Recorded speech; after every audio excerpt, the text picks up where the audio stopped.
बोसोर आगान सुरबाय आरो बे 34 बोसोरनि जि गोबाव समनि नांनाय नाजानाय बेवहाय जोंनि आफाद हिसाबै गोबां गोबां जेंनानि मोगा मोगि जाबाय खिन्थु थेवबो जों रायजो राजानि हेफाजाब आरो मदद मोननानै दासिमहालागै गावनि जि थांखि बर'फोरनि थाखाय आलादा रायजो सोरजिनायनि जि थांखि बे थांखिखौ हमथानानै खामानि मावलांबाय थागोन आरो नांलांबाय थागोन। जों गोजोननाय मोनो जे जोंनि गेजेराव थानाय बे दुलाराय बर' फरायसा आफाद people's action committee for Bodoland movement आरो UPPF बे मोनथाम संगठनाबो जों गसंफादों आरो जों लोगोसे खामानि मावफादों आरो जों जयैनो नांनानै नाजानानै बर'फोरनि आथिखालनि जि जेंना जे बर'फोर हानि मोन्थाय राजखान्थिनि मोन्थाय गावनि राव हारिमु थुनलाइखौ फोथांना लाखिनानै रोखा सिनायथिजों थांना थानायनि मोन्थाय बे मोन्थायफोरखौ मोननो थाखाय जों नाजादों आरो NDB हिसाबै जों थांनाय 14 बोसोर भारत सरकारजों जि सावरायबोदों बे सावरायनाय बे दाबिफोरखौ बे मोन्थायफोरखौनो दाबि खालामनानै नांबोबाय थादों नाजाबाय थादों। थांनाय बोसोरफोरनि जिखिनि सावरायनाय बेवहाय सरकारखौ बारा गुरुत्व होनाय बायदि नुवाखै खिन्थु जों गोजोननाय मोन्दों जे आथिखालाव नरेन्द्र मदिनि नेतृत्वआव जि नैथि सरकार दाफिनबाय आरो बे नैथि सरकार केन्द्र सालायनायजों लोगोसे आसाम सरकार बे मोननैबो सरकारनिफ्राय अन्तत सरकारनि दैदेनगिरिफोरनि खुगानिफ्राय जों मोनसे बाथ्राखौ खोनाबाय थानो मोनदों बेनो जाबाय जे बर'नि जेंनाखौ थाबैनो फोस्रांनांसिगोन आरो बे जोंनि थाखाय बर'फोरनि थाखाय मोनसे मोजां रादाब आरो बेखौ बिथा खालामनानै जों दिनै भारत सरकारजों सावरायनो लाहार फाहार खालामदों इतिमধ্যে जगाजग सोलिबाय थादों इतिमধ্যে इनफर्मेसन सावरायबाय थादोंबो फर्मेल सावरायनाय जायाखै खिन्थु इनफर्मेल जों जगाजग दंबाय थायो केन्द्र सरकारनि आरो स्टेट सरकारनि बिबानगिरिफोरजों जों आसा खालामदों जों खौसेयै जयै थानानै जों थांखिनिफ्राय दोरोदालासेनो सोरबा साफा सानै दैदेनगिरिफ्रा बेक्तिगत स्वार्थखौ लानानै दोरोदलांबाबो जों बाखिखिनि ज' जानानै खामानि मावलाङोबा निस्सय बर'फोरनि बे जि हास्थायनाय दोरोदनाय जि नाजानाय बे थाबैनो मोगथाङाव महर मोनगोन दिनै 33 बोसोरारि जि जोनोम सान बेखौ खुंनायजों लोगोसे बर' रायजो राजाफोरखौ बेखौनो खावलायनो लुगैयो जे जों ज'यैनो गसंना थानांगोन ज'यैनो नाजानांगोन ज'यैनो हास्थायनांगोन आरो बर'फोरनि गेजेराव खौसेथिखौ लाखिनायनि गेजेरजों खामानि मावबासो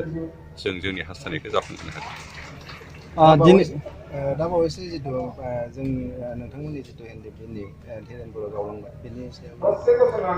धीरेन बर' गावलांनायाथ' सम्पूर्ण बेक्तिगत सेल्फिशनेस स्वार्थखौ लानानैसो गावलाङो बिथाङा मा खालामदों बिथाङा मिथियाबो जानो हागौ खिन्थु बिनि सिगाङावबो NDB गावस्रादों खिन्थु सिगांनि गावस्रानायफ्रा इडिय'लजिकेल डिफारेन्स आदर्शनि डिफारेन्सनि थाखाय गावस्रानाय जादोंमोन खिन्थु दानि जितु गावस्रानाय ओंखारलांनाय बियो सम्पूर्ण बेक्तिगत गावनि नेता जाबाय थानो मोननांगौ दैदेनगिरि जाबाय थानो मोननांगौ बे थांखिनि बे सिमांखौ बे गोसोनि हास्थायनायखौ जाफुंहोनो थाखाय बिथाङा ओंखारलांनानै गोदान आफाद गायसननानै एखे नामजोंनो बिथाङा दैदेनलांनो नागिरदों बेसेबां साक्सेस जाया बे बिथांनि बाथ्रा खिन्थु जों जोंनि थांखिनिफ्राय दोरोदालाफानो सैथोखौ लानानै थारथिखौ लानानै जों नांलांबाय थागोन आरो जिहेतु रायजो राजाफोर जोंजों दं बेनिखायनो रायजो जेराव दं साक्सेसआ बेयावनो जायो सोरबा साफा सानै दैदेनगिरि गावनि बेक्ति स्वार्थनिफ्राय नांनायाव जों साक्सेस जाया जों जारिमिनाव देशफोरनि हादोरफोरनि सुबुंफोरनि जारिमिनाव जों बेखौ नुदों बेनिखायनो जों सोरबा थांनायखौबो बाजाया गियाबो जिहेतु जों सैथोआव दं सैथोखौ थानानै जों नांलांगोन रायजो राजाफोर जोंजों दं रायजो राजाफोरा जेराव दं बेयावनो साक्सेस जायो जिहेतु गेरिला वारफेयारनि मोनसे मतानो जाबाय रायजो राजाफ्रा दै आरो नांग्राफ्रा ना जेराव दै दं बेवहायसो नांग्राफ्रा हाबसोनानै थाखोमानानै थांना थानो हायो बेनिखायनो जों बे आदर्श दं आरो बेनिखायनो जों रावखौबो गियाखैबो मेङाखैबो बायाखैबो दुखुबो मोनाखै जिहेतु जों जोंनि थांखिनिफ्राय दोरोदाखै जों मावो NDBआ दा मोननै मोनथाम मोनब्रै फेक्सनहालागै दङ दा बे समाव भारत सरकारा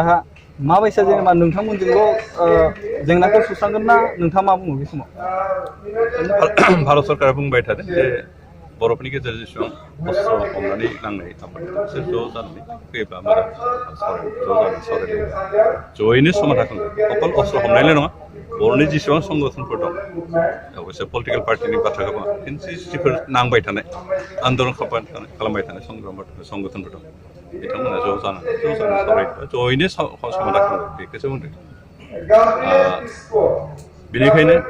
दिनै दुलाराय बर' फरायसा आफाद जयेन्ट एक्सन कमिटि बिसोर ज' जानानै जोंजों ज' जानो नांगौ आरो सावरायनाय बिथांमोनजोंबो सावरायदों जोंजोंबो सावरायदों बेनिफ्राय रन्जन दैमारि ग्रुप आरो जों आलादायै दंब्लाबो जोंखौ ज' जानानै सावरायहोदों दा जों जेरावहाय मोननै संगठना ज' जानानै सावरायदों बे समाव आरो दिनै धीरेन बर' ओंखारलांदों बे बिथांनि बाथ्रा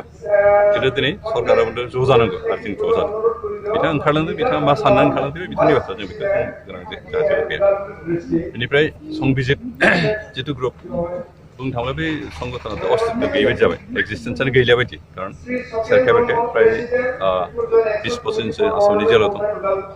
20-25 जनसो म्यानमार जेलाव दं आरो जिखिनि बाखि दं बिथांमोना गावस्रा गावसि म्यानमाराव हयथ' 15-20 जनसो दं सोरखार बेखाय डिसअर्गानाइज दिनै आसामनि भुटान बर्डार ओनसोलफ्राव बिदिनो 15-20 जनसो दं बिथांमोना सोरखार बेखाय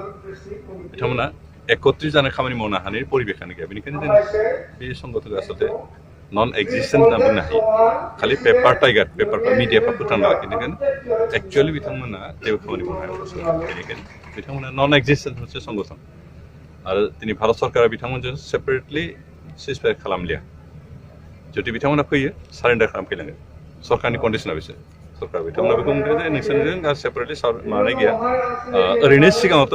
दानिफ्राय मास मोनथामसो सिगाङावथ' नुबानो गावनाय बेबायदि स्टेन्डार्ड दंमोन खिन्थु दा एसे एटिटिउडखौ सोलायनानै बेखौनो बुंदों जे बिथांमोना फैनांगौ सारेन्डार जाफैनांगौ सिजफायार खालामनाया गैया सारेन्डार जाखानाय बिथांमोना एक्जिस्टिं जायफोर सारेन्डार खालामखानाय संगठनफोरा बिथांमोनजों सोरजों सोर हाबहैनो थानो गोसो बेखौ थानो हागोन खिन्थु संबिजित एनडिएफबि हिसाबै सरकारखौ गनायनाय नंला बे बाथ्राखौ स्पष्ट जों बुंदों आरो बेनिखायनो जों बिथांमोनखौ लानानै सरकाराबो खोब बारा खर' सायाखै आरो जोंबो खर' सानांगौ गोनां दं होनना साना थांनाय बे सेप्तेम्बर दानावहाय समाजारि आफादफोरा माने सोमावसारबाय बिनि फिथाइया भारत सरकारनिफ्राय माबायसा रिजाल्ट मोनदों ओरैनोथ' सोमावसारनायनि डाइरेक्ट बिदि फिथाइथ' माबाया खिन्थु बे जथेस्थ' इम्पेक्ट खोलैदों ओरैनो दाखालि सेप्तेम्बर जों सावरायनाय समाजारि जे हाबाफारि बिनि सिगांनिफ्राय भारत सरकारजों जा जगाजग खमायदों सरकारा बिनि सिगाङावनो बर'नि जेंनाखौ बोस्रांनाय जागोन थाबैनो बोस्रांनाया मोजांसिन होननानै जोंनो खोथा होखादों दा बेनिखायनो बेवहाय जों जाहाथे सरकारखौ बेखौसो माबानो नागिरदों देखायदों जे बर'फोरनि जेंनाखौ थाबैनो बोस्राङाब्ला बर'फोरा दासिमबो जिरायनानै थाया बे बाथ्राखौ जों सरकारनो मिथिनो लुगैदों आरो सरकारा बेखौ मिथिबाय बेनिखायनो इनडाइरेक्ट इम्पेक्टआ दं खिन्थु डाइरेक्ट बिनि थाखायनो ओरैबायदि जाबाय होननानै बिदि बुंनो हानाय अबस्था गैया खिन्थु इनडाइरेक्ट इम्पेक्टआ दं सार बेनिफ्राय दाथ' अधिकारनि संग्रामा सोलिगासिनो दङ दा गुबुन फारसेथिं सामाजिक दिगखौ जिहेतु सारमोनाबो मोनसे बर'नि माहारियारि गोख्रों आफाद दा जों बुंबा लाइमोनफोरनि बाथ्रा बुंबा दिनै गोबांथार लाइमोनफोरा दिनै बुंबायदों गोबां माने समस्यायाव गोलैगासिनो दं दिनै लाभ जिहादनि सरसा सोलिबाय थादों बर'फोराबो खम नङा दाखालि बाक्सायाव मोनसे घटना जालांबाय दिनै मैयायो बरसालायाव मोनसे जादों माने सासे गथ'आ 2 बोसोर सिगाङाव 1 बोसोर सिगाङाव लखिमपुरनिफ्राय लाबोदोंमोन सासे मुस्लिम कमिउनिटिनि सेंग्राया दिनै बिथांखौ टर्चार खालामनानै होखारनो नागिरदों आरो बेबायदिनो गोबां एंगेलाव गोबां साइडआवहा माने गुबुनावनो जा बिभिन्न सेक्सनाव माने माबा जागासिनो दं आरो खोमसि फोथायनायथ' थाखाबायानो दा बेफोरनिफ्राय परित्रान मोननो थाखाय सारा मा साजेसन होगोन बे समाव दिनै गोथार जोनोम ओरैनो बे समस्या दानिल' नङा सिगांनिफ्रायबो जाबाय थादों खिन्थु सिगाङाव मिडिया बारा गैयैखौ बेखौ मिथिनाय जायाखै आरो बेखौ बोस्रांनायनि एकमात्र उपायानो जाबाय जों रायजो राजाफ्रा सांग्रां जानांगौ रायजो राजा सांग्रां जाबाय दिनै बिमा बिफाबो सांग्रां जानांगोन आरो जायफोर भिक्टिम जाहैदों स्पेसियेलि दावगाफुनाय बर' आइजोफ्रा सिख्लाफ्रा सोरबा 19 फरायनाय सोरबा कलेज हायार सेकेन्डारि फरायनाय आनखि डिग्री फरायनायफ्राबो बिदि भिक्टिम जादों बेनिखायनो बिथांमोन गावबो निजे सांग्रां जादों खारन जों गावखौबो अरायबो नोजोर होबाय थानो हाया बिमा बिफायाबो गावनि गथ'फोरखौ अरायबो नोजोर होबाय थानो हाया बिभिन्न खामानि बेस्थ' थायो बेनिखायनो गावनो जुदि सांग्रां जाया अब्ला हले बे बिपदनिफ्राय जों समाजखौ बासायनो हाया बेनिखायनो बे स्कुल स्पेसियेलि क्लास 6-7 निफ्रायनो आइजोफोरखौ स्पेसियेलि बिदि मोनसे टिचिं होनायनि प्रयोजन काउन्सेलिं होनायनि प्रयोजन दिनै मिज'रामाव मिज'राम स्टुडेन्टस इउनियना गावसोरनि गेजेराव गोबां बिदि काउन्सिलिं माबायो काउन्सिलिं खालामो मिटिं अर्गानाइज खालामो बेखौ बे स्टुडेन्ट क्लास 7, 8, 9 फरायनाय बिदि स्टुडेन्टफोरखौ लानानै बेखौ आइजोफोरानो जा हौवाफोरानो जा गासैखौबो लानानै बिथांमोना स्पेसियेल बिदि मिटिं खालामो डक्ट्रिनेट क्लास होयो आरो बेवहाय बिथांमोना बेखौनो माबायो बे जुदिअ हिउमेन माबाफोरनि थाखाय एक्सेप्टेबल नङा तथापि खिन्थु गावनि जातिखौ एसिमिलेट जालांनायनिफ्राय बासायनो थाखाय बे मोनसे माबा बे प्रयजन दं बेखौ जों बायदि फिसा फिसा जनसंख्यानि खम जनसंख्यानि जनगोष्ठीफोरनि थाखाय बिथांमोना टिचिं होयो जे रावबो मिजु सेंग्राया नन मिजु सिख्ला हाबा खालामनो मोना पुरा समायखिरा लाहोयो बिदि क्लास लानानै ओमफ्राय आइजोफोरखौबो रावबो मिजु सिख्लाफ्रा नन मिजु सेंग्राजों हाबा जाहैनो मोना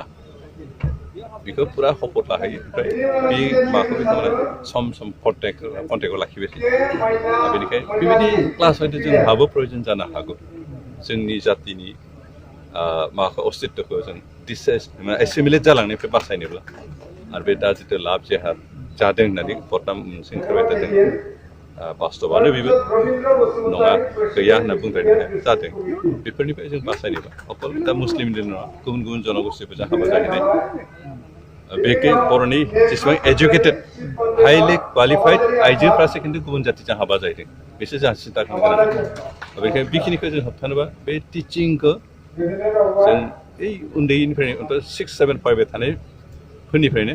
बिथांमोनखौ बिदि स्पेसियेल मोनसे टिचिं जों होनांगोन आइजोफोरखौबो हौवासाफोरखौबो बिदि टिचिं होनानै जों मोनसे नेसनेलिज्म स्पिरिटखौ जों जुदि इनस्टिल खालामनो होनो हायो यां जेनेरेसनाव अब्लासो जों बेबायदि जाथायफोरनिफ्राय जातिखौ बासायनो हायो आंनि साजेसना बेखिनियानो बेबायदि स्पेसियेल क्लास जोंनो नांगौ